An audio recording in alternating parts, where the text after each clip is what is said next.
বিশ্বকবি রবীন্দ্রনাথ ঠাকুরের লেখা বুড়ি।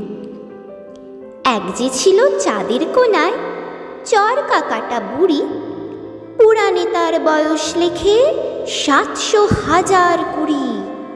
সাদা সুতোয় জাল বনে সে, হয় না বুনন সারা।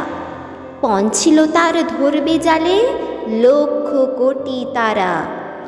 হেনকালে কখন আখি পড়ল ঘুমে ঢুলে, স্বপনে তার বয়সখানা বেবাক গেল ভুলে। ঘুমের পথে পথ হারিয়ে মায়ের কোলে এসে পূর্ণচাঁদের হাসিখানি ছড়িয়ে দিল হেসে। সন্ধেবেলায় আকাশ চেয়ে কি পড়ে তার মনে, চাঁদকে করে ডাকাডাকি চাঁদ হাসে আর শুনে।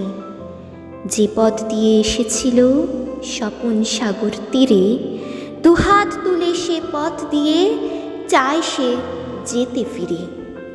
হেনকালে মায়ের মুখে যেমনি আখি তোলে, চাঁদি ফেরার পথখানি যে তক্ষণি সে ভোলে।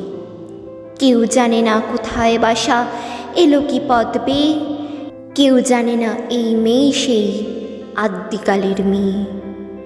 বয়সখানার খ্যাতি তব রইল জগৎ জুড়ে, পাড়ার লোকে যে দেখে সেই ডাকে বুড়ি বুড়ি। সবচেয়ে যে পুরানো সে, কোন মন্ত্রীর বলে সবচেয়ে আজ নতুন হয়ে নামল ধরাতলে।